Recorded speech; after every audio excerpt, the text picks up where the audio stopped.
আসসালামু আলাইকুম। আশা করি সবাই ভালো আছে। আপনারা এইবার শান্তি মতে ঘুমাতে পারেন, কারণ আমার পুলিশ ভাইরা এবার তাদের ডিউটিতে ফিরছে। আপনারা তো এই কয়েকদিনে দেখলেন যে পুলিশের কি গুরুত্ব। অবশেষে অবশেষে বদলে যাচ্ছে পুলিশের পোশাক, সেই সাথে পুলিশের লোগোটার মধ্যেও পরিবর্তন আনা হচ্ছে।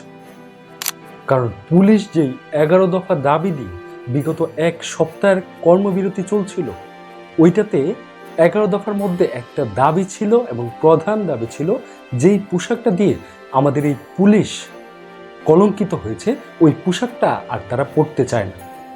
এটা খুবই সুন্দর একটা ডিসিশন ছিল, কারণ আপনারা তো জানেন, আমার মনে হয় দেশের একটা বাচ্চা থেকে বাচ্চারও জানার আর এখন আর বাকি নেই যে আমাদের দেশের মধ্য দিয়ে কি একটা উলট পালট হয়ে গেল, কি একটা সুন্দর পরিবর্তন আসলো।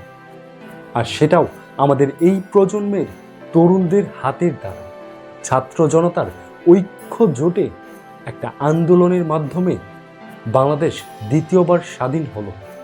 আর এই স্বাধীনতার মধ্যে সবথেকে বড় ভিলেন যারা হয়েছিল সেটা হচ্ছে আমাদের পুলিশ, বাংলাদেশ পুলিশ। অন্তর্বর্তীকালীন সরকারের উপদেষ্টা ব্রিগেডিয়ার জেনারেল অবসরপ্রাপ্ত এম শাখাত হোসেন বর্তমানে স্বরাষ্ট্র মন্ত্রণালয়ের দায়িত্বটা পেয়েছে। 11 তারিখে রাজারবাগ পুলিশ লাইনে গিয়ে পুলিশদের সঙ্গে, সর্বস্তরের পুলিশদের সঙ্গে আলোচনার মাধ্যমে তাদের 11 দফার যে দাবিগুলো ছিল সেগুলো তিনি শুনেছেন এবং খুব সুন্দরভাবে এটার একটা সমাধানে আসতে পেরেছেন। তিনি বলেছেন পুলিশের যে 11 দফা দাবিটা ছিল ওইটা পুরোপুরি যৌক্তিক। যেই 11টা দফা দিয়েছে, এই 11টা দফা এই মুহূর্তে মানা সম্ভব হচ্ছে না। মানে যেই পরিবর্তনগুলো আনার কথা হচ্ছে, এটা হচ্ছে টোটাল পুলিশকেই পরিবর্তন এনে দেবে। আর আমরা ছাত্র জনতা এটাই চাই, কারণ যেই পুলিশ দ্বারা স্বৈরের শাসক ছিল, সে তার নিজের মতো করে চালিয়েছে, মানুষের উপর নির্যাতন করেছে, আমাদের ছাত্র ভাইদের বুকে গুলি চালানো হয়েছে। ওই পুলিশকে, ওই পোশাকে আর ছাত্র জনতাও দেখতে চায় না। দেশে যেহেতু সব কিছুই পরিবর্তন হচ্ছে, তাহলে পুলিশটা কেন পরিবর্তন হবে না? এটা তো একটা পরিবর্তন আনারই দরকার। আমাদের দেশের সরকার প্রধান থেকে শুরু করে প্রধান বিচারপতি, এমনকি বিভিন্ন পাবলিক বিশ্ববিদ্যালয়ের উপাচার্য থেকে শুরু করে সব কিছুই পরিবর্তন হয়ে যাচ্ছে। মানে আমরা নতুন একটা বাংলাদেশ পাচ্ছি। তো সেই বাংলাদেশের নতুন একটা পুলিশকে চাচ্ছিল এই নতুন প্রজন্মের ছাত্র জনতা। এইবার আশা করি পুলিশদের মধ্যেও ওইরকমই একটা নতুন পুলিশ পাবো, আর সেই পুলিশটা হবে আমাদের জনগণের সেবার জন্য। ওইখানে অনেক কিছুই আলোচনা হচ্ছে, তার মধ্যে আরেকটা জিনিস ছিল ওই পুলিশের পোশাক পরিবর্তন। মানে বর্তমানে যেই কালারটা পরে, এই কালারটার পরিবর্তে অন্য যে কোনো কালার দেওয়া হবে।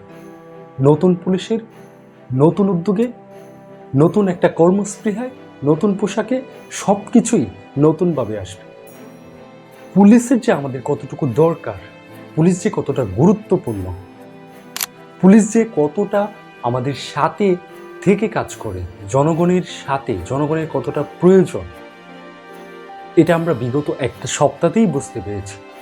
এবং পুলিশবিহীন যে একটা সপ্তাহ গেল বাংলাদেশের, এই সপ্তাহটাতে মানুষ রাত জেগেও লুটপাট কোনোভাবেই থামাতে পারছিল না।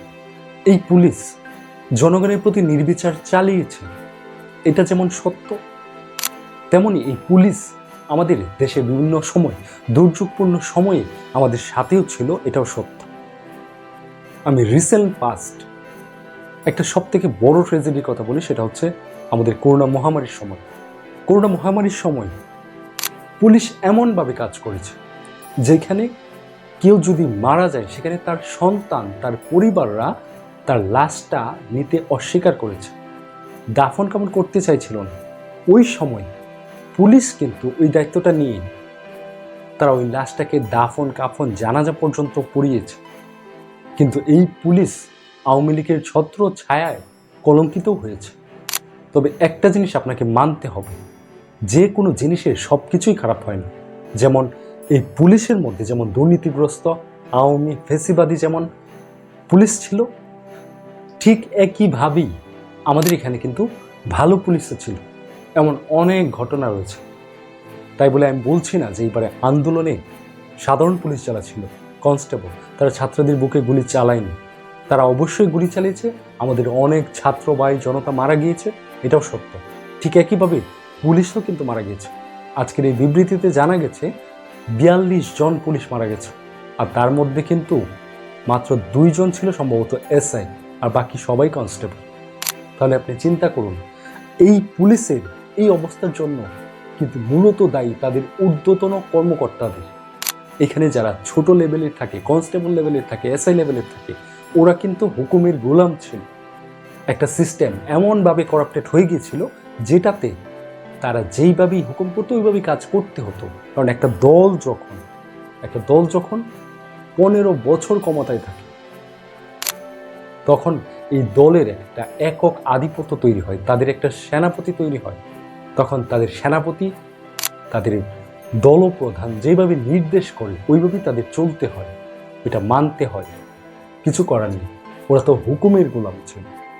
যাই হোক, বিগত দিনগুলোতে পুলিশ এত ভালো কাজ করেছে আর এত খারাপ কাজ করেছে, এটা যদি বলতে শুরু করি তাহলে এগুলো বলে শেষ করা যাবে না।